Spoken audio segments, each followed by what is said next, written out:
UP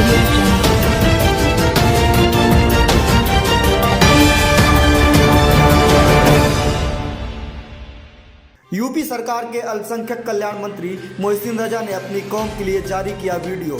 कहा CAA और NRC पर किसी को डरने की जरूरत नहीं। विपक्ष के पास कोई मुद्दा नहीं है, इसलिए वो हम सभी को डराने का काम कर रहे हैं। आप लोग मेरी बात पर विश्वास करें, देश के PM पर विश्वास करें। आज हम अपने मुस्लिम समाज की बहनों से, माओं से, बुजुर्गों से, नौजवान साथियों से नागरिकता संशोधन कानून CAA पर बात करने के लिए आपके सामने आए हैं और हम आपके साथ में कुछ चीजें शेयर करना चाहते हैं। ये जिस तरह का हमारे समाज के लोगों के अंदर एक भ्रम पैदा किया जा रहा है, कुछ राजनीतिक दलों द्वारा, जो हताश दल हैं, निराश दल हैं, वो इस कानून के सहारे अपनी रोटी सेकना चाहते हैं और हमारे मुस्लिम समाज के भाई बहनों को गुमराह करके फिर उन्हें एक बार सड़क पर, लाइन पर लगाना चाहते हैं। लेकिन नहीं, हम चाहते हैं कि हमारे भाई बहन, हमारी जो बहनें शाहीन बाग में बैठी हैं धरने पर, हमारी माएं, हमारी बहनें जो घंटा घर लखनऊ में बैठी हैं, जो हमारे भाई, जो बुजुर्ग गलतफहमी का शिकार होकर वहां बैठे हैं, अपने हमारे प्यारे प्यारे बच्चों को लेकर बैठे हैं, हमारी माएं बहनें अपने बच्चों को लेकर बैठी हैं, हम उनसे गुजारिश करना चाहते हैं, हम उन्हें बताना चाहते हैं कि ये ना देखिए कि कौन बोल रहा है, ये देखिए कि क्या बोल रहा है।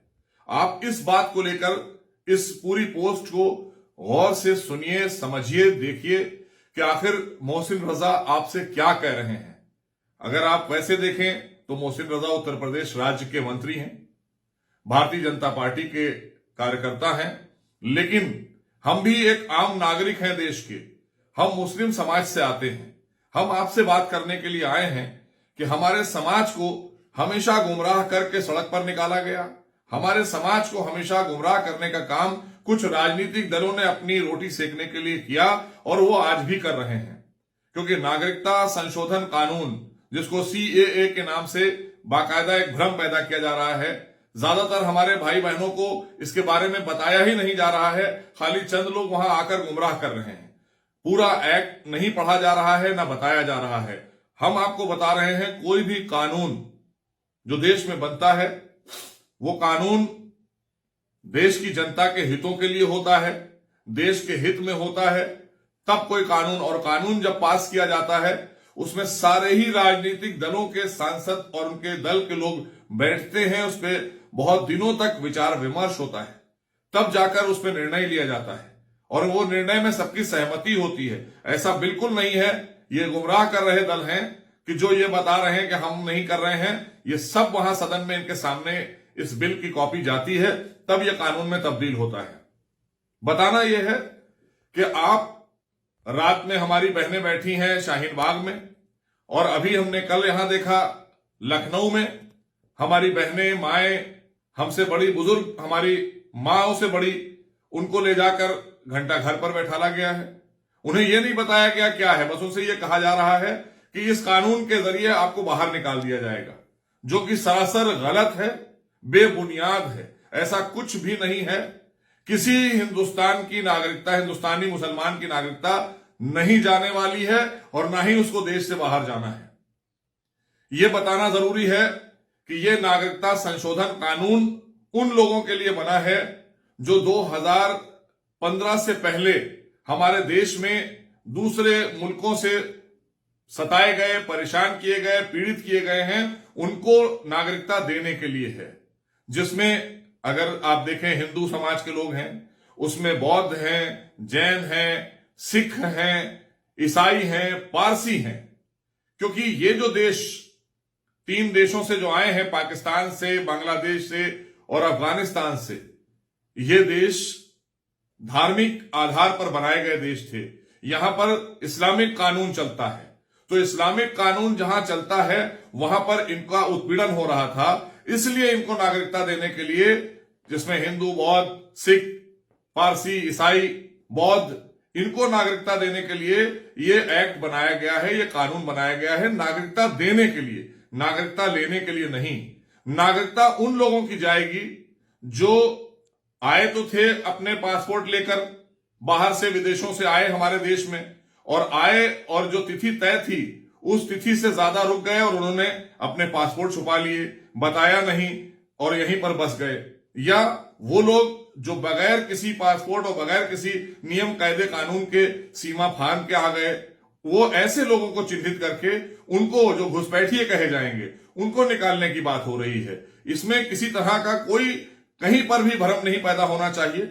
और जो आपसे दस्तावेज मांगे जाने की बात है, तो देखिए हम सब कोई भी काम करते हैं, हम यहां बैठे हैं, हम जब यहां पर मंत्रालय में आते हैं, मिनिस्टर बनाए जाते हैं, तब भी हमसे तमाम दस्तावेज मांगे जाते हैं और उन दस्तावेजों को हम भर के देते हैं। यह हमारा कानून है, हमारे देश का संविधान है, हम उसका पालन अनुपालन करते हैं। तो उसके अनुपालन में जो जो चीजें हमसे कही जाती हैं, इसलिए जो दस्तावेज आपसे मांगे जा रहे हैं उन दस्तावेज को देने में कोई कबाहत नहीं है। अगर पासपोर्ट है, लाइसेंस किसी भी तरह का आपके पास सरकार द्वारा दिया गया है, जमीन के कोई दस्तावेज हैं, बैंक तो आप सबको पता है, बैंक खाते तो आदरणीय मोदी जी ने लगभग 30 करोड़ गरीब लोगों के खाते खुलवाए हैं। और ये जो राजनीतिक दल हैं ये गरीबों पर फोकस करके आ रहे हैं कि साहब गरीब कहां से लाएगा। अरे भाई, गरीब को लाइन में तो आपने लगाया है। मोदी जी नहीं चाहते कि आप हमारा गरीब लाइन में लगे, वो ऑनलाइन भरे सारी चीजें। उसको ऑनलाइन की सुविधा अगर किसी ने दी है देश में, वो आदरणीय मोदी जी ने दी है। इसलिए अब ये सब हताश लोग हैं, परेशान लोग हैं, जो आपको परेशान करने के लिए आते हैं। चूंकि इनकी सबकी दुकानें बंद हो गई हैं, इनके पास एक वोट बैंक बचा है, वो मुसलमान है। हमेशा से उसको छलने का काम किया है। इसीलिए मोदी जी ने कहा है कि हम उस छलनी में छेद करेंगे जहां पर यह हमारे मुस्लिम समाज को छलने का काम किया जा रहा है। तो ऐसे लोगों से बचने की जरूरत है, इनसे दूर रहने की जरूरत है। 8-10 तरीके जो मैंने बताए आपको, मार्कशीट है, उसके प्रमाण, अदालत की कोई सुनवाई के पेपर है वो दे सकते हैं आप, जन्म प्रमाण पत्र है दे सकते हैं, नियुक्ति कोई सरकारी है उसका प्रमाण पत्र दे सकते हैं। अगर किसी गरीब के पास नहीं है तो मैं कौन से गरीबों की बात करना चाह रहे हैं। ये हमारे सामने जो विपक्षी लोग आ रहे हैं, आप लोग गुमराह कर रहे हैं हमारे मुस्लिम समाज में हमारी मां बहनों को, हमारे भाइयों को, बुजुर्गों को। वो कौन लोग हैं बताएं, किस गरीब की बात कर रहे हैं। सारे गरीबों के लिए तो आदरणीय प्रधानमंत्री नरेंद्र मोदी जी ने जनधन योजना के तहत तमाम खाते 0 बैलेंस पर खुलवा दिए। वही आपका चल जाएगा, वही दस्तावेज आपका काफी है। और अगर नहीं भी है तो कतई परेशान होने की जरूरत नहीं है। किसी के पास अगर कोई दस्तावेज नहीं है तो हम आपको बताते हैं कि आप जो हमारे समाज के, मुस्लिम समाज के वहां पर जो लोग हैं, जो और लोग हैं, उनसे आप लिखवाकर सरकार को दे दीजिए, 2 विटनेस दे दीजिए उनमें। अगर वो विटनेस हो जाएंगे, क्योंकि विटनेस देने में मुझे लगता है, गवाही देने में, ये जो लोग कहते हैं अब हमें गवाही देना पड़ेगी, बहुत से लोग गुमराह करने में आएंगे, अरे साहब अब तो हमें देश में रहने के लिए गवाही देना पड़ेगी।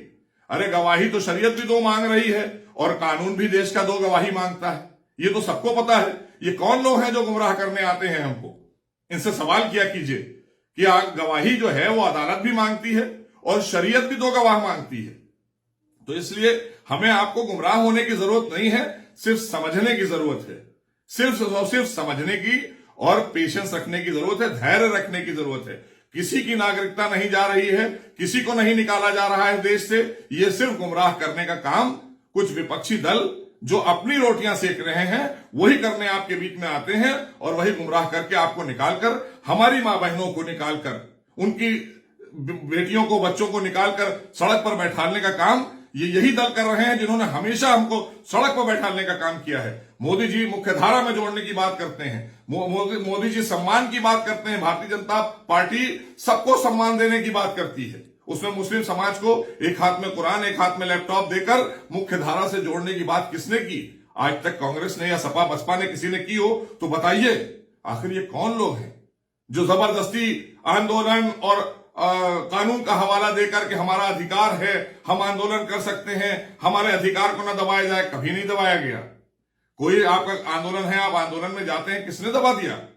तमाम देश में मुसलमान भाई और बहनें हमारी निकलती हैं, बैठती हैं, हमारे भाई बुजुर्ग निकलते हैं, कहां पर अधिकार किसके दबा दिए गए? लेकिन ये गुमराह करके जिन्होंने बैठाला है, इनसे भी सवाल करें हमारे भाई बहन, हमारी मां बहनें जो धरनों पर बैठी हैं, जो बेचारी एक गलत तरीके से लोगों के गुमराही में आकर आंदोलन के तहत बैठ गई हैं, जिनको ये बताया नहीं जा रहा है कि आपका कोई नुकसान होने वाला नहीं। नुकसान उनका होगा वाकई में जो लोग धरने पर बैठे हैं, जिनको गुमराह करके लाया गया है, जिनसे कानून तोड़वाने की बात की जाएगी, उनको बताया नहीं जाएगा, ये कानून के खिलाफ बात होगी। मान लीजिए धारा 144 लगी है, उसमें लाकर बैठा लेंगे तो कानून अपना काम करेगा, पुलिस प्रशासन अपना काम करेगा। तब ये कहेंगे कि देखिए साहब, हमको धरने पर हम बैठे थे, हमारे ऊपर लाठीचार्ज करवाया जा रहा है, हमको यहां से उठाया जा रहा है। ऐसा बिल्कुल नहीं है। ये सिर्फ और सिर्फ सोची समझी हताश निराश राजनीतिक दलों की साजिश है कि इस समाज को सड़क पर बैठाल दो, ये डराकर बैठाल दो कि आपको देश से बाहर करने के लिए ये कानून ला रही भाजपा। ऐसा बिल्कुल नहीं है। ये कानून आज का नहीं है, ये आज का कानून नहीं है। इससे पहले नेहरू और लियाकत का समझौता इसी बात पर हुआ था। आप पढ़कर देखिए, ये बताना नहीं चाहते क्योंकि ये सब जानते हैं कि हमारी रोटी चलनी है तो इसी से चलनी है।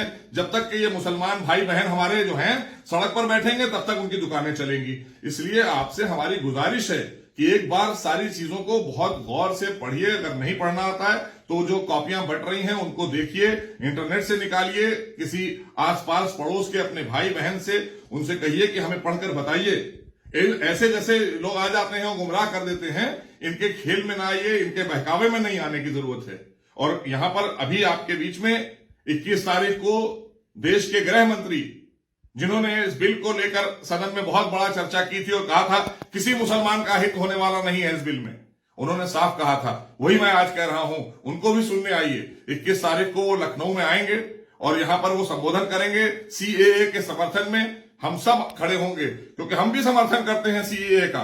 ये नागरिकता संशोधन कानून हमारे देश में नागरिकता देने के लिए है और जो तमाम लोग, तमाम मुसलमान आना चाहते हैं, अगर वो सीधे रास्ते से आकर अप्लाई करेंगे तो उनको नागरिकता मिलेगी। लेकिन ये घुसपैठियों के लिए बात हो रही है। कुछ लोग हैं चाहते हैं कि घुसपैठियों को भी नागरिकता दे दी जाए। तो ये घुसपैठिए क्यों आए थे, इनका मकसद और मतलब क्या था, इसके बारे में भी तो विपक्ष के लोग बताएं कि आखिर आप देश की सुरक्षा से खिलवाड़ क्यों करना चाहते हैं, देश के तमाम लोगों का नुकसान क्यों करना चाहते हैं, देश में इस तरह की अराजकता क्यों फैलवा रहे हैं आप, ये क्यों आप मुस्लिम समाज को गुमराह करने पर लगे हुए हैं। आपने इनको शिक्षित नहीं होने दिया, आपने इनको संपन्न नहीं होने दिया और आज भी आप चाहते हैं कि ये सड़क पर बैठे रहें और आपकी दुकान चलती रहे। तो आपका भाई आपके साथ है। हम अपनी बहनों से भी कहना चाहते हैं, हम अपनी बुजुर्गों से भी कहना चाहते हैं, अपने भाइयों से भी कहना चाहते हैं कि आप पढ़िए, समझिए, जानिए और ये ना देखिए कि कौन कह रहा है, ये देखिए कि क्या कह रहा है। अगर सच कह रहा हो तो मेरी बात को मेरे साथ आगे बढ़ाइए और मेरी बात पर लब्बैक कहिए, और अगर मैं गलत कह रहा हूं तो आप भी मुझे क्रिटिसाइज करिए। लेकिन इन जैसे लोगों के झांसे में ना आइए। ये लोग जो गुमराह करने निकले हैं इनसे बचिए। ये हमेशा आपके साथ ऐसे ही आएंगे, रात की तन्हाई में आपको जगाएंगे और कहीं ना कहीं बैठाल देंगे और उसके बाद खुद चले जाएंगे। और जब वहां पर किसी तरह का कोई लाठीचार्ज या इस तरह की कोई कानूनी कार्रवाई होगी तो ये फिर खड़े होंगे कि देखा साहब, आपको भाजपा जो है, सरकार जो है लाठी चलवा रही है, ये करा रही है। लेकिन इसके पीछे इनकी साजिश है। इस साजिश का शिकार होने की जरूरत नहीं है। हम अपनी बहनों से अपील करेंगे जो शाहीन बाग में बैठी हैं, हम अपनी बहनों से अपील करेंगे जो यहां घंटा घर पर बैठी हैं, हमारी तमाम माएं बैठी हैं, बुजुर्ग हमारे बैठे हैं, हमारे भाई बैठे हैं। हम आपसे कहेंगे बार बार इस बिल को पढ़िए और फिर इसके माने ये मत निकालिएगा कि मोहसिन रजा ने इतना लंबा चौड़ा भाषण देकर क्यों आखिर बताने की कोशिश की है। हम अपने समाज को आगे ले जाना चाहते हैं, मोदी जी की सरकार में मुख्य धारा से जोड़ना चाहते हैं। हम इन लोगों की तरह गुमराह नहीं करना चाहते जिन्होंने हमेशा हम लोगों को, हमारे समाज को शिक्षित नहीं होने दिया, संपन्न नहीं होने दिया, गुमराह करके अपनी रोटियां सेकी हैं। इनकी दुकानें बंद करना चाहते हैं। इसमें हम आपकी मदद चाहते हैं और ये कानून आपके लिए नहीं है, ये कानून उनके लिए है जो बेचारे प्रताड़ित हैं, जो वाकई में जिनको वहां धार्मिक उससे कोई भी नागरिकता नहीं मिल सकती है। उनको सिर्फ देश में हमारी नागरिकता मिल सकती है क्योंकि वो जिस धर्मों से आते हैं उसकी वहां कोई गुंजाइश नहीं है। लेकिन जो घुसपैठिए घुस के आए हैं वो हो सकता है उसमें तमाम मुसलमान भी होंगे, लेकिन उनके देश हैं जहां पर उनको आराम से वापसी मिल जाएगी। लेकिन ये बेचारे जो हमारे नागरिक हैं ये कहीं नहीं जा सकते। इसलिए हमारे देश में हमारे देशवासियों का दिल बड़ा है, हम सबका, आपका, हमारा सबका दिल बड़ा है। हम उनको इज्जत के साथ में यहां सम्मान देंगे, नागरिकता देंगे। इसलिए आपसे हमारी गुजारिश है कि इन लोगों के बहकावे में ना आए और इस बिल को पढ़ें, समझें। ये बिल किसी के अहित के लिए नहीं है, हित के लिए है। फिलहाल ऐसे रोचक जानकारी के लिए आप हमारे चैनल को सब्सक्राइब करें। अगर वीडियो पसंद आए तो लाइक, शेयर और कमेंट जरूर करें। धन्यवाद।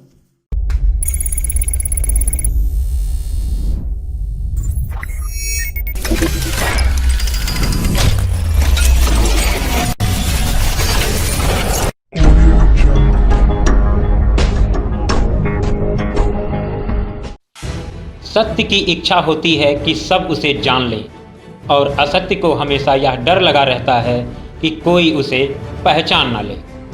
नमस्कार दोस्तों, मैं हूं दिवाकर पाठक और आप देख रहे हैं प्रणाम भारत न्यूज।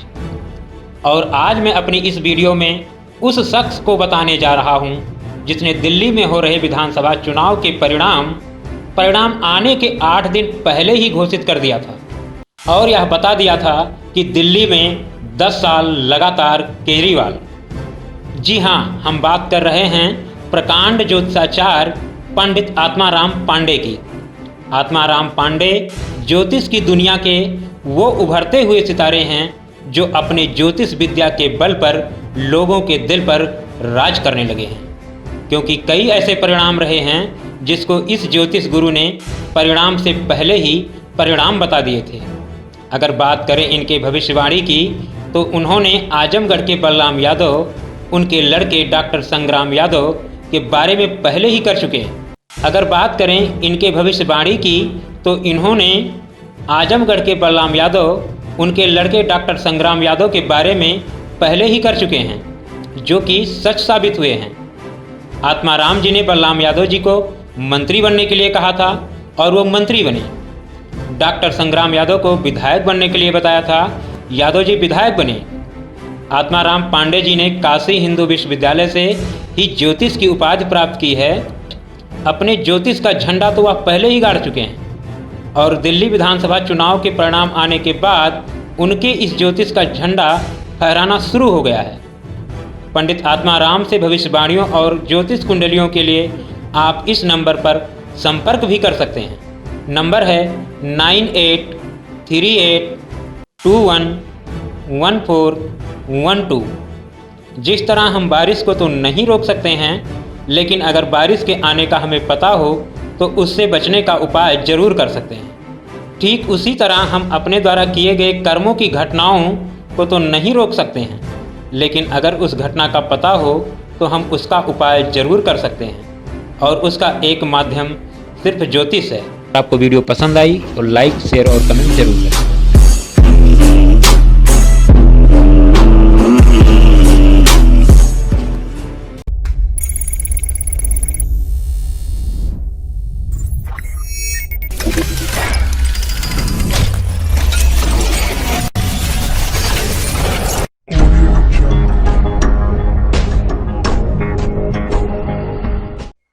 नमस्कार दोस्तों, मैं हूं ब्रजेश शुक्ला और आप देख रहे हैं प्रणाम भारत न्यूज। आज हम सीधी बात नो बकवास में सीधी बात करते हैं चीन और उसके द्वारा जनित कोविड-19 वायरस और चीन की खतरनाक मानसिकता, राक्षसी मायावी प्रवृत्ति, धोखा देने वाली सोच और आदत की।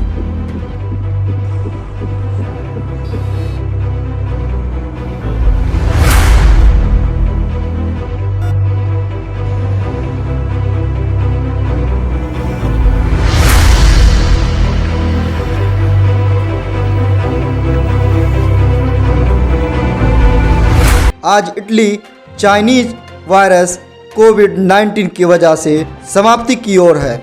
जी हाँ, इटली समाप्ति के कगार पर है। चाइना ने इटली को बर्बाद कर डाला। चाइना ने दोस्त बन छुरा घोंपा। इटली के हालात बहुत बुरे हैं, बद से बेहतर हो गए हैं। अब वो इससे उबर पाएगा कि नहीं, भगवान ही जाने। इटली के इस बदहाली के लिए जिम्मेदार है चीन और इटली की लेफ्ट लिबरल राजनीति। इटली के चीन से सबसे बेहतर संबंध हैं। चीन ने इटली में बहुत इन्वेस्टमेंट किया है। वुहान से इटली की डायरेक्ट फ्लाइट है। 31 जनवरी को इटली में कोरोना के 2 पॉजिटिव केस मिले थे। 31 जनवरी को अमेरिका के ट्रंप और इटली के पीएम ने चीन की फ्लाइट बंद करने का निर्णय लिया और रिस्ट्रिक्शन लगा दिया। फिर चीन ने इटली को डांट लगाई। इटली चीन के एहसानों तले दबा हुआ है। इटली के पीएम ने चीन को एक लेटर लिखकर सफाई दी। 1 और 2 फरवरी को लेफ्ट लिबरल और चाइनीज़ मीडिया ने मिलकर एक साजिश शुरू की। वहाँ के एक मेयर ने एक कैंपेन शुरू किया। कैंपेन था hug me, I am Chinese, I am not a virus. Florence city से इसकी शुरुआत हुई। जैसे हमारे देश में कम्युनिस्ट प्ले कार्ड प्रोपेगेंडा चलाते हैं, ठीक वैसे ही वहाँ लड़के लड़कियाँ उपरोक्त लाइन लिखे प्ले कार्ड लिखकर रोड पर खड़े रहे। इटली के लोग उनकी साजिश में फंस गए और उनसे भेंटने लगे, गले मिलने लगे और देखते ही देखते पूरा इटली कोरोना वायरस से ग्रसित हो गया। इटली में एक चाइनीज़ इटली युवाओं का ग्रुप है, वो भी कैंपेन में सम्मिलित था। सरकार कदम उठाने के लिए इसलिए डर रही थी कि कहीं उनकी सरकार चली न जाए। पूरा इटली आज दर्दनाक स्थिति में है। अमेरिका ने हिम्मत करके चाइनीज़ वायरस कहना शुरू किया तो चीन ने रेसिज्म और साइकोलॉजिकल टेररिज्म का राग अलापना शुरू किया। और जैसे हमारे यहाँ मनी लॉन्ड्रिंग मीडिया है, वैसे अमेरिका में भी मनी लॉन्ड्रिंग मीडिया है। वो ट्रंप के विरुद्ध और चीन के पक्ष में जाकर खड़े हुए। जैसे हमारे कुछ मीडिया वाले पाकिस्तान के पक्ष में बोलते हैं, वैसे ही Wall Street Journal, New York Times, Washington Post वगैरह ट्रंप को लताड़ने लगे, क्योंकि चीन उन्हें करोड़ों डॉलर के विज्ञापन देता है। अब चीन ने अपनी फजीहत ढकने के लिए मानवता का चोला ओढ़ लिया है, कुछ देशों को मदद करने लगा है। विश्व का बिकाऊ मीडिया उसकी तारीफ के पुल बांध रहा है। हमारे यहाँ भी शुरू हुआ है। भगवान का शुक्र मानो कि नरेंद्र मोदी जी हमारे प्रधानमंत्री हैं, वरना इटली जैसे हालात हमारे भी होते। नेहरू भाई भाई करते रहे और उसने पीठ में छुरा घोंप दिया था। ठीक वैसा इटली के साथ भी किया। सबसे बेहतरीन दोस्ती के बावजूद इटली में वायरस घुसा दिया और इटली को ध्वस्त कर दिया। इटली को इसलिए चुना क्योंकि वहाँ पूरे विश्व के पर्यटक आते हैं, जिससे पूरे विश्व में फैले। कृपया अगर ये वीडियो अच्छी लगी हो तो लाइक, शेयर, कमेंट ज़रूर करें। धन्यवाद।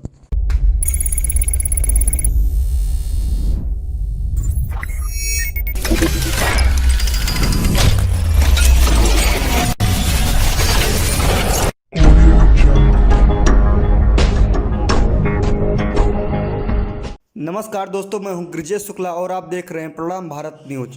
इंडियन कंपनी ने तैयार की कोरोना वायरस की वैक्सीन।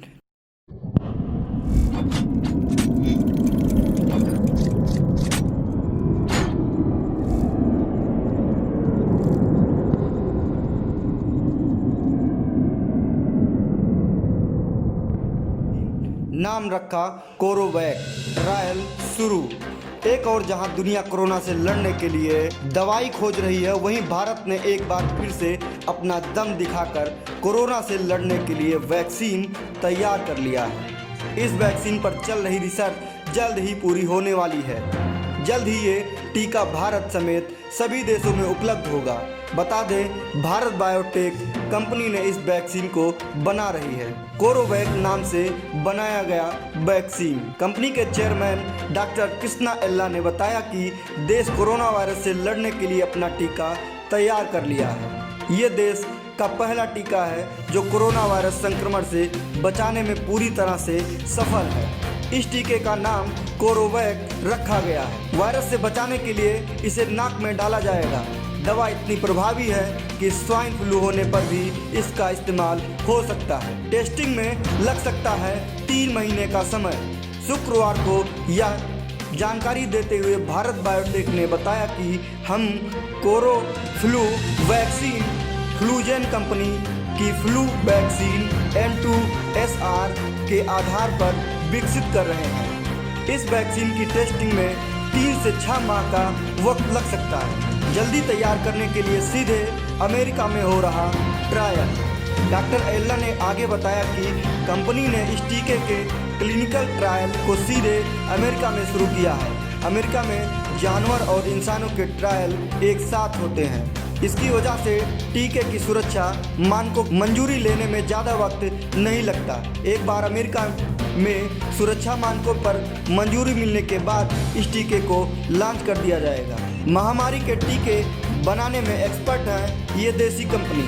बताते चले कि दुनिया के कई बड़ी बीमारियों के लिए हमारे देश की ये कंपनी अव्वल रही है। जब दुनिया में जीका वायरस का संक्रमण फैला तो भारत बायोटेक ने ही दुनिया को इस बीमारी से बचाने का पहला टीका उपलब्ध कराया था।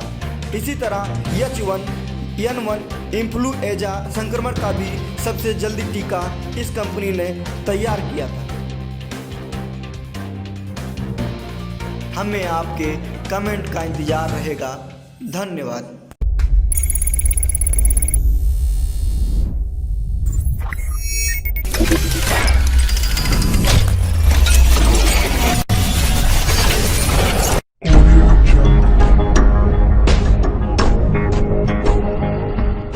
नमस्कार, मैं हूँ गरिमा राजपूत और आप देख रहे हैं प्रणाम भारत न्यूज़। दोस्त, हम सभी लोग कुछ दिनों से कोरोना वायरस का नाम बहुत सुन रहे हैं, लेकिन क्या आपको मालूम है कि कोरोना वायरस कहाँ से आया है?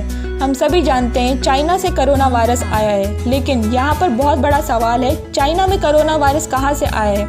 और मैं आपको बता दूं, आप सभी लोग जानते होंगे कि चाइना के लोग सांप, बिच्छू, मेढक, चमगादड़ आदि खाते हैं। लेकिन दोस्तों, मीडिया रिपोर्टर के अनुसार बताया जा रहा है कि यह वायरस सांप और चमगादड़ में पाया जाता है। तो यहाँ पर यह जाहिर होता है कि चाइना के लोग सांप और चमगादड़ खाते थे, इसलिए कोरोना वायरस उत्पन्न हुआ। आखिर क्या है कोरोना वायरस? कैसे फैलता है ये वायरस? क्या है इसके लक्षण? और साथ ही साथ ये बताएंगे कोरोना वायरस का इलाज क्या है। अगर इन सब बातों को जानना चाहते हैं तो आप सभी लोग वीडियो को लास्ट तक देखें। लेकिन दोस्तों, शुरू करने से पहले आप सभी से एक छोटी सी रिक्वेस्ट है, अगर आप लोग अभी तक मेरे चैनल को सब्सक्राइब ना किया हो तो सब्सक्राइब करें और बेल आइकन ज़रूर दबाएं। चलिए सबसे पहले जानते हैं आखिर क्या है कोरोना वायरस। कोरोना वायरस एक ऐसा वायरस है जो जानवरों और इंसानों को बीमार कर सकता है। यह एक ARENIV वायरस है, जिसका मतलब यह है कि यह एक शरीर के अंदर कोशिकाओं में टूट जाता है और उनका उपयोग खुद को पुनः उत्पन्न करता है।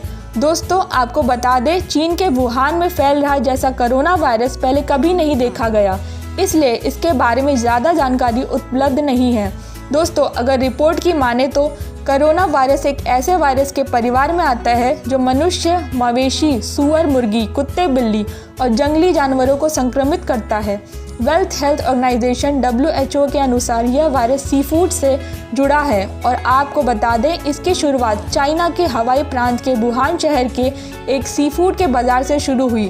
कोरोना वायरस विषाणुओं के परिवार का है और इससे लोग बीमार पड़ रहे हैं। यह वायरस बिल्ली और चमगादड़ के सहित कई पशुओं में प्रवेश कर चुका है। हेल्थ वेल्थ ऑर्गेनाइजेशन WHO ने इस बात का आदेश भी जताया है कि यह वायरस एक व्यक्ति से दूसरे व्यक्ति में फैल रहा है। दोस्तों, बहुत से लोग जानना चाहते हैं कि आखिर कोरोना वायरस कैसे फैलता है, तो मैं आपको बता देती हूँ। कोरोना वायरस यह बीमार खांसी और छींक के जरिए लोग में फैल सकती है। इसका मतलब यह वायरस बेहद आसानी से किसी को भी संक्रमित कर सकता है। इसके अलावा यह लार के जरिए निकट संपर्क, चुंबन या फिर बर्तन शेयर करने से भी फैल सकता है, क्योंकि यह फेफड़े को संक्रमित करता है। इसलिए खांसते वक्त मुंह से निकलने वाली बूंद भी सामने मौजूद व्यक्ति को संक्रमित कर सकती है। तो दोस्तों, आप समझ गए होंगे कैसे फैलता है ये वायरस। दोस्तों, बहुत से लोग जानना चाहते हैं कि कोरोना वायरस के कौन कौन से लक्षण होते हैं। कोरोना वायरस के संक्रमित होने से कम 14 दिन बाद इसके लक्षण दिखने शुरू होते हैं। कोरोना वायरस के मरीजों में आमतौर पर जुकाम, खांसी, गले में दर्द, सांस लेने में दिक्कत, बुखार जैसी शुरुआती लक्षण दिखाई देती है। फिर दोस्तों, इसके बाद इसके लक्षण निमोनिया और किडनी को नुकसान पहुंचाते हैं। तो दोस्तों, आप बहुत अच्छे से समझ गए होंगे कि कोरोना वायरस के कौन कौन से लक्षण होते हैं। चलिए दोस्तों, अब मैं आपको बताती हूँ कोरोना वायरस का इलाज। दोस्तों, आपको बता दें, इस वक्त कोरोना वायरस का कोई इलाज नहीं है। एंटीबायोटिक दवाई वायरस से नहीं लड़ती है, इसलिए एंटीबायोटिक दवाई का उपयोग करना व्यर्थ है। हालांकि एंटीवायरल ड्रग काम कर सकते हैं, लेकिन नए वायरस को समझने के और उसका समाधान निकालने में कोई कई साल लग जाते हैं। और साथ ही साथ आपको बता दूं, अभी तक कोरोना वायरस से जान बचाने के लिए कोई वैक्सीन भी उपलब्ध नहीं है। इसलिए इस खतरनाक कोरोना और इसके इलाज के लिए वैक्सीन बनाने का काम वैज्ञानिक कर रहे हैं। और दोस्तों, आपको बता दें, चीन में कोरोना वायरस से अब तक 25 लोगों की मौत हो चुकी, जबकि कम से कम 10 से में से 800 से ज़्यादा लोग इसके चपेट में आ चुके हैं। और इसका खौफ चीन के बाहर भी दिख रहा है। रिपोर्ट की माने तो कम से कम 10,000 लोग इसकी चपेट में आ चुके हैं। 100 मामले में कम से कम 2 लोगों की मौत हो जाती है। तो दोस्तों, आप सभी लोग समझ गए होंगे कोरोना वायरस कितना खतरनाक वायरस है और चीन की वजह से भारत में पीड़ित है। इस कोरोना वायरस में से कोरोना वायरस के बारे में आपको क्या कहना है? नीचे कमेंट बॉक्स में कमेंट करें, हमें ज़रूर बताएं और इस वीडियो को लाइक करें और जिसमें हमारे मोटिवेशन बढ़े। आपके लिए ऐसे ही वीडियो बनाकर लाते रहें और वीडियो को शेयर भी कर दें ताकि सभी लोग ये वीडियो पहुंच जाए। मिलते रहिए अगले वीडियो में कुछ नई जानकारी के साथ। तब तक के लिए धन्यवाद।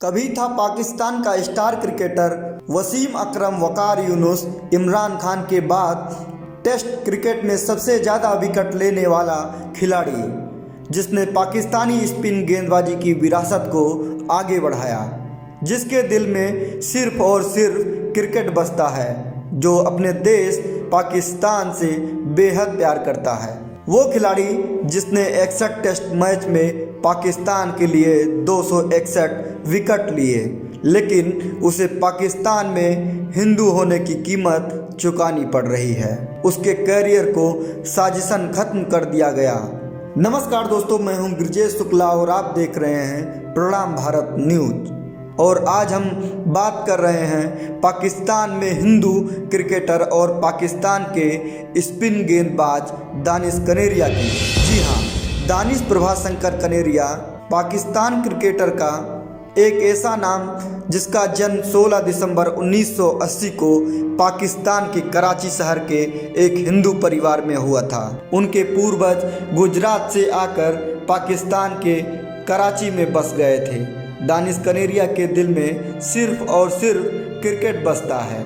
उसे अपने देश पाकिस्तान से बेहद प्यार है, लेकिन कहीं न कहीं क्रिकेट से पहले उन्हें हिंदू धर्म प्यारा था और पाकिस्तान के इस स्पिनर गेंदबाज का करियर वहां के क्रिकेट बोर्ड और कुछ सीनियर खिलाड़ियों ने इसलिए ख़त्म कर दिया कि वह एक हिंदू खिलाड़ी हैं। पाकिस्तान के पूर्व तेज गेंदबाज शोएब अख्तर, जिसे रावलपिंडी एक्सप्रेस के नाम से भी जाना जाता है, उन्होंने एक बयान में कहा कि उनकी टीम के कुछ खिलाड़ी टीम के ही एक अन्य खिलाड़ी दानिश कनेरिया के साथ इसलिए पछतापूर्ण व्यवहार करते थे कि कनेरिया हिंदू थे। इस पाकिस्तानी तेज गेंदबाज ने पाक क्रिकेटरों पर आरोप लगाया और कहा कि कुछ खिलाड़ी कनेरिया के साथ खाना खाना भी पसंद नहीं करते थे और साथ में खाने से परहेज करते थे। शोएब ने कहा कि ऐसा इसलिए होता था कि दानिश एक हिंदू क्रिकेटर हैं, लेकिन जब दानिश से इसके बारे में पूछा गया तो दानिश ने ना तो इसकी पुष्टि की और ना ही खारिज किया। ये उनका डर था या उनका बड़प्पन? उन्होंने बस इतना कहा कि शोएब भाई की बात का हम स्वागत करते हैं और उनका धन्यवाद देते हैं जो वो इस विषय को लेकर दुनिया के सामने आए। दानिश कनेरिया ने कहा कि निश्चित तौर पर ऐसी कोई बात होगी जिसके कारण स्वयं शोएब भाई को यह कहना पड़ा। भाई ने बहुत जिम्मेदारी से बयान दिया और इस मुद्दे को उठाया है। कई बार पूछे जाने पर कि सीधे तौर पर उनके साथ ऐसी घटना हुई थी और आपको खाना खाने से रोका गया, क्या साथ खाना खाना पसंद नहीं किया जाता था? और पीसीबी और सीनियर खिलाड़ियों ने कनेरिया का करियर इसलिए ख़त्म कर दिया कि कनेरिया हिंदू थे और हिंदू ही बने रहना चाहते हैं। कैरियर को लेकर जहां यूसुफ योहाना ईसाई थे, धर्म परिवर्तन कर मोहम्मद यूसुफ हो गए। लेकिन इस पाकिस्तानी हिंदू क्रिकेटर और स्पिनर गेंदबाज दानिश कनेरिया ने धर्म नहीं बदला, जिसका खामियाजा उसे भुगतना पड़ रहा है। दानिश कनेरिया अपने मामा अनिल तलपत के बाद पाकिस्तान के लिए खेलने वाले दूसरे हिंदू क्रिकेटर हैं। पाकिस्तान क्रिकेटर के स्पिन गेंदबाजी की विरासत को लगातार बढ़ाने वाले लेग स्पिनर दानिश का कैरियर को गेम प्लान के तहत खत्म कर दिया गया। इस क्रिकेटर पर स्पॉट फिक्सिंग के आरोप लगाए गए। कनेरिया उसकी सज़ा भी काट चुके हैं। कनेरिया का कहना है कि जब सलमान भट्ट, मोहम्मद आसिफ और मोहम्मद आमिर के लिए क्रिकेट की राह दोबारा खुल सकती है तो मेरे लिए क्यों नहीं। इस बात को लेकर दानिश कनेरिया ने पीसीबी के चेयरमैन शहरयार खान और पाकिस्तानी राष्ट्रपति को पत्र भी लिखा, लेकिन उस पर कोई सुनवाई नहीं हुई। जबकि स्पॉट फिक्सिंग मामले में सजा काट चुके पाकिस्तानी मुस्लिम क्रिकेटरों को दोबारा मौका दिया जा रहा है। कनेरिया का कहना है कि पीसीबी में कुछ ऐसे लोग बैठे हैं जो हमारी मुखालफत कर रहे हैं। जब हमारे साथ टीम में खेलते थे तब भी वह हमारी मुखालफत करते थे, वह उसका विरोध आज भी रखे हुए हैं। कनेरिया को आर्थिक दिक्कतों का सामना भी करना पड़ रहा है। किस क्रिकेटर की मजबूरी है या सच्चाई या तो वही जानता होगा, लेकिन वह बार बार कहते हैं कि पाकिस्तानियों से मुझे प्यार मिला है, लोगों के साथ मुझे मेरा राष्ट्र प्यार है, लेकिन पीसीबी में बैठे लोग मेरा विरोध करते हैं क्योंकि मैं हिंदू हूँ। नाम का खुलासा करने के लिए उन्होंने कहा कि समय आएगा तो मैं अपने यूट्यूब के माध्यम से सबका नाम बताऊंगा। हम आपको बता दें, कनेरिया अपना एक यूट्यूब चैनल चलाते हैं जिसके माध्यम से वह अपनी बात लोगों के बीच लेकर आते हैं। फिलहाल ऐसे रोचक जानकारी के लिए आप हमारे चैनल को सब्सक्राइब करें। अगर वीडियो पसंद आए तो लाइक, शेयर और कमेंट ज़रूर करें। धन्यवाद।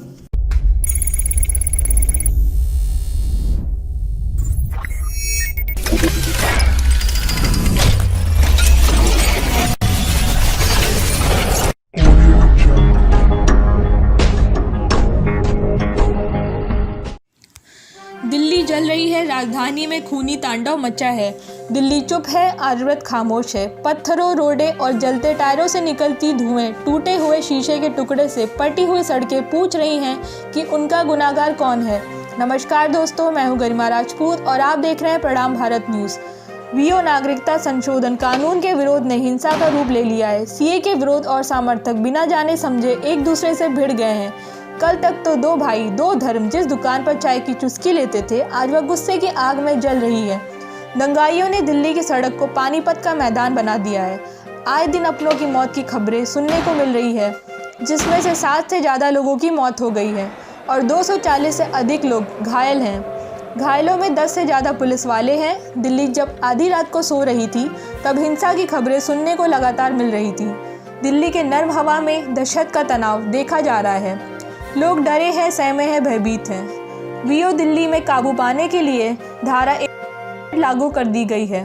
दिल्ली के शाहीन बाग से निकलती हिंसा की आग में पूरे देश को अपने चपेट में ले लिया है। बात करें उस दहशत की तो जिसने 7 घंटे में जाफरबाग, चंदबाग, मौजपुर, गोकुलपुरी, खजूरी और कराबल जैसा क्षेत्र हिंसा से थराथर गया है।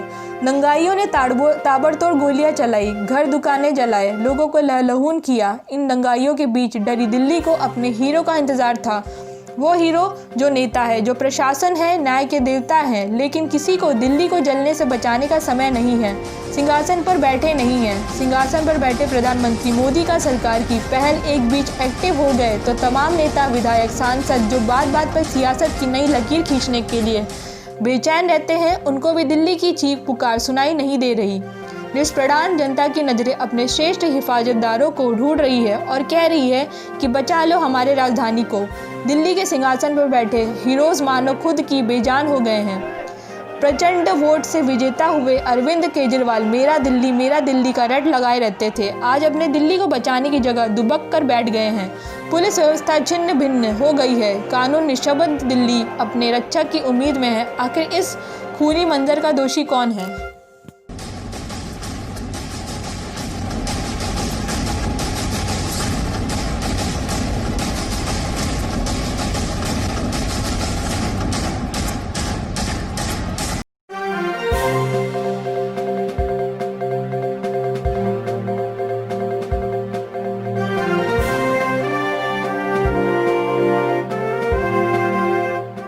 नमस्कार दोस्तों, मैं हूं गिरिजेश शुक्ला और आप देख रहे हैं प्रणाम भारत न्यूज। दिल्ली विधानसभा 2020 के सर्वे में आपका स्वागत करते हैं। टिकट बांटने पर क्या कहता है सट्टा बाजार के ताजा आंकड़े? क्या बीजेपी वापसी कर रही है? सट्टा बाजार के आंकड़ों के हिसाब से किसे कितना फायदा हो सकता है? मुस्लिम वोटर किसके पक्ष में जा सकते हैं? और जिस हिसाब से दिल्ली में फिलहाल CAA और NRC का विरोध किया जा रहा है, इसके पक्ष में यहाँ पर आम आदमी पार्टी को क्या मुस्लिम वोटर सपोर्ट करेंगे? क्योंकि आम आदमी पार्टी एक तरफ से खुलकर CAA के समर्थन में यहाँ आई नहीं हुई है और इसका कहीं ना कहीं नुकसान आम आदमी पार्टी को हो सकता है। इसके लिए आपको भी सर्वे दिखाएंगे। दिल्ली में अब की बार किसकी सरकार, और मुस्लिम वोटर ही तय करेंगे अब की बार किसकी सरकार। और इसके लिए आंकड़े भी यहाँ पर निकल कर सामने आ रहे हैं। ज़्यादातर शाहीन बाग और जामिया होकर दिल्ली के सिंहासन का फैसला होता है और जामिया और JNU में जिस प्रकार का माहौल बीते दिनों में देखने को मिला है और इसके पक्ष में किसको वोट जा सकते हैं, क्योंकि यहीं से तय होंगे कौन बनेगा इस बार दिल्ली के नए मुख्यमंत्री। क्या यहाँ पर ओखला का गणित है? अगर ओखला के गणित के हिसाब से दिखाएं तो मुस्लिम 60% यहाँ से आते हैं। आम आदमी पार्टी ने अपनी गारंटी कार्ड जारी किया है और इसमें 10 यहाँ पर गारंटी दिखाई है और इसमें दिल्ली के बेहतर काम करने की 10 गारंटी दी गई है। लेकिन इसका फ़ायदा होगा या नहीं, इसके आंकड़े भी आपको दिखाएंगे। लेकिन दिल्ली के लिए क्या कहता है गणित? दिल्ली में कुल वोटर जो हैं वह है 1,40,00,000, जिनमें 12% वोटर मुस्लिम हैं। और यहाँ मुसलमानों का ओपिनियन पोल क्या कहता है ओखला के लिए?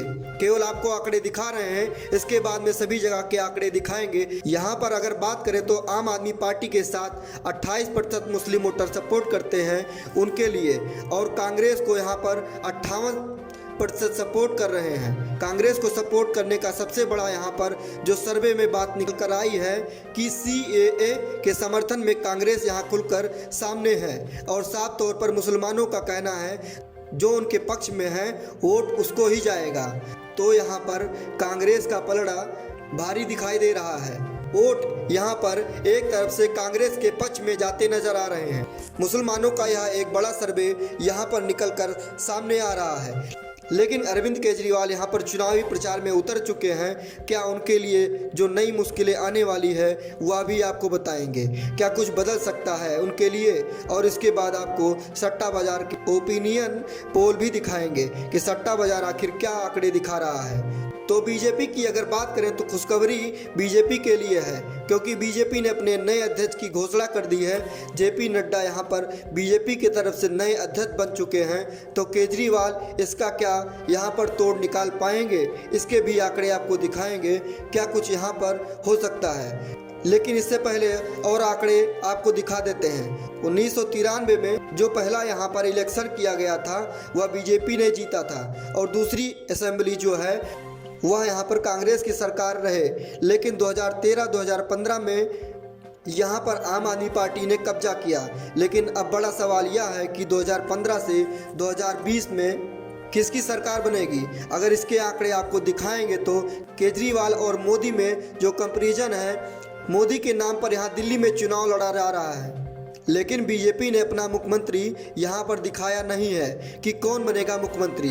मोदी से बेहतर केजरीवाल 42% लोग हैं, केजरीवाल से बेहतर मोदी 32% लोग हैं। दोनों पसंद है नेता यहाँ पर 16%, दोनों नापसंद हैं 3%। कह नहीं सकते सीधे सीधे दिल्ली में अरविंद केजरीवाल मोदी से बेहतर नेता बन रहे हैं। यह सर्वे केवल दिल्ली के लिए निकल कर सामने आ रहा है। लेकिन दिल्ली में अब की बार कौन सा मुद्दा बन रहा है? या तो विकास के नाम पर अरविंद केजरीवाल यहाँ पर वोट मांग रहे हैं, तो बीजेपी इसको यह हथियार यहाँ पर बना रही है। बीजेपी ने साफ साफ कहा है कि अगर अरविंद केजरीवाल ने काम नहीं किया तो वह किस बेस पर यहाँ पर चुनावी मैदान में 5 साल अच्छे बीते, इसका जिक्र कर रहे हैं। क्योंकि उन्होंने काम ही नहीं किया, काम तो सिर्फ 4 या 5 महीने किया है। अरविंद केजरीवाल ने साफ साफ कहा है कि उन्होंने विकास किया है और विकास के नाम पर ही वह यहाँ पर वोट मांग रहे हैं। और इसके पक्ष में क्या आंकड़े बन सकते हैं, या भी आंकड़े आपको दिखाते हैं। बीजेपी को 21% लोग मानते हैं कि वह सरकार में वापसी कर सकते हैं। आम आदमी पार्टी 62% लोगों का कहना है कि कांग्रेस को सिर्फ 8% यहाँ पर सर्वे निकल कर आ रहे हैं। लेकिन सट्टा बाजार के हिसाब से किस पार्टी को कितनी सीटें जा सकती हैं, बीजेपी की अगर बात करें तो 18 से 20 सीटें, कांग्रेस को 4 से 5 सीटें ही आ रहे हैं।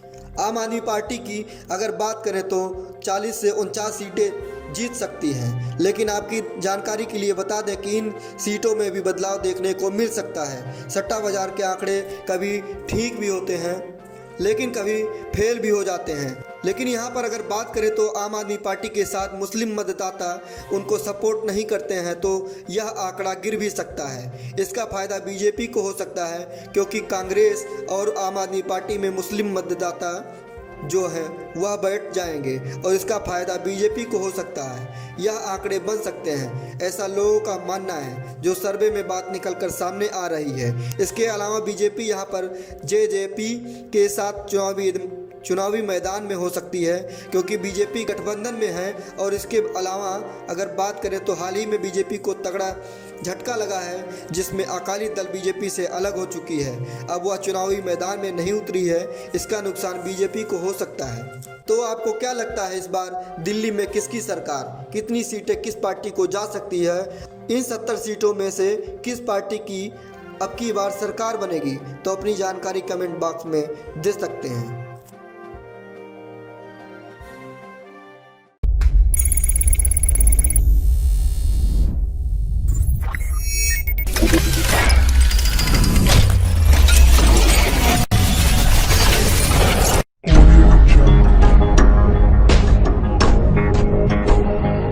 दो समुदायों के बीच में नफरत फैले, ऐसे लोगों के खिलाफ हम लोग मुकदमा करके उनको जेल भेज रहे हैं। कई लोगों को भेजा है, आगे भी भेजेंगे और ऐसे पोस्ट को जो शेयर करेंगे उनको भी नहीं छोड़ेंगे। ये गलत है। बिहार सांप्रदायिक सद्भाव की भूमि है, प्रेम भाईचारा का संदेश पूरी दुनिया में यहाँ से गया है और इसको हमें बनाए रखना है। और मैं ये भी कहना चाहूंगा कि जो भी हों, हिंदू हो, मुसलमान हो, सिख हो, ईसाई हो, किसी जात के किसी जमात के, जो बाहर से आए हैं कहीं से, चाहे वो दिल्ली से आए, चाहे मुंबई से आए, चाहे कर्नाटका से आए, चाहे केरला से आए, चाहे राज्य के अंदर किसी प्रदेश से बिहार के अंदर प्रवेश किए हों या विदेश से आए हों, उन्हें छूटने की जरूरत ही नहीं है। कौन सा अपराध किया उन्होंने? उन्हें स्वतः आगे आकर के प्रशासन को सूचना देकर के अपना स्क्रीनिंग करा लेना चाहिए, टेस्ट करा लेना चाहिए। वो भी सुरक्षित, उनका परिवार सुरक्षित, उनके मित्र पर सुरक्षित, उनके पड़ोसी सुरक्षित, उनका मोहल्ला सुरक्षित, उनका गांव सुरक्षित और पूरा बिहार सुरक्षित। इसमें डरने की जरूरत ही नहीं। मैं अपील करूंगा सब लोग जो भी बिहार के बाहर से आए हैं, चाहे देश के अंदर से चाहे देश के बाहर से, उनको अपनी स्क्रीनिंग निश्चित रूप से करानी चाहिए और अपने अपने रहने की सूचना भी देनी चाहिए और क्वारंटाइन में रहना चाहिए। बिल्कुल जो जहां है वहीं। तो क्वारंटाइन का मतलब समझाने की जरूरत नहीं है। जहां है घर में बिल्कुल किसी संपर्क में रहिए, अपने घर में भी अजनबी की तरह रहिए, दूर से खाना लीजिए, खाइए, किसी से मिलिए नहीं, नजदीक सकिए नहीं। यही क्वारंटाइन। और ये कौन सा लॉकडाउन अनादिकाल तक चलेगा? ये कुछ ही दिनों की बात है। अगर हम संयम से लॉकडाउन के नियमों का पालन करेंगे तो हम कोरोना को हरा देंगे। और हराने का एक ही तरीका है संक्रमण को रोकना। संक्रमण को रोकने का एक ही तरीका है अपने घर में कैद रहना अपने आप। और कहीं भी जरूरी काम से आपातकालीन स्थिति में जाना भी पड़े, अकेले जाएं। और सब्जी लेना हो या कुछ हो, वहां भी सोशल डिस्टेंसिंग के नियमों का पालन करते हुए जाएं, चुपचाप घर में आ जाए। बिना काम के तो घर से निकले ही नहीं। और मोटरसाइकिल तो किसी भी परिस्थिति में न निकालें और विशेष परिस्थिति में निकालना पड़े तो एक मोटरसाइकिल को 2 आदमी को हरगिज नहीं चलेगा। पुलिस के लोग ध्यान दें, एक मोटरसाइकिल को 2 आदमी को नहीं चलने देना। और लाइसेंसी हथियार भी किसी के पास हो तो लाइसेंसी हथियार लेकर के बाद नहीं चलने देना है। हम लोगों ने चेक किया है, अभी तो 60,000 से अधिक वाहनों को जब्त किया, करोड़ों रुपए हम लोगों ने फाइन किए। और जो लॉकडाउन के नियम का पालन नहीं कर रहे हैं, ऐसे 450 से अधिक लोगों को मुकदमे हुए। तो ये अनुशासन का परिचय देने का समय है, अपने धैर्य का परिचय देने का समय है, तभी हम बिहार को बचा पाएंगे। और पुलिस के लोगों से भी मैं अनुरोध करता हूँ, हमारे सिपाही, हमारे दरोगा, हमारे इंस्पेक्टर, सारे पदाधिकारी, मैं सबको सलाम प्रणाम करता हूँ। अपनी जान हथेली पर लग करके ले करके बिहार की 12 करोड़ जनता की सेवा में लगे हुए हैं।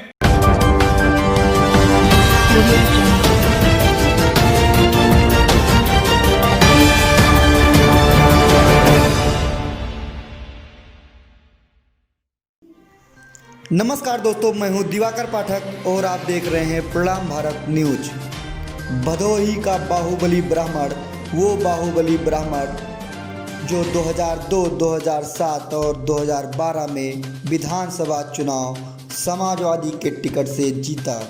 वह बाहुबली ब्राह्मण जिसका टिकट अखिलेश यादव ने काटा, जवाब में बाहुबली ब्राह्मण निषाद पार्टी के टिकट पर विधानसभा लड़ा, मोदी लहर के बावजूद चुनाव भी जीता। वह ब्राह्मण बाहुबली जिसने 3 दशक पहले ब्लॉक प्रमुख के रूप में अपने राजनीतिक यात्रा की शुरुआत की थी। उस बाहुबली ब्राह्मण को जानने के लिए प्रणाम भारत न्यूज के स्पेशल प्रोग्राम राजनीतिक हस्ती को इस संडे जरूर देखें।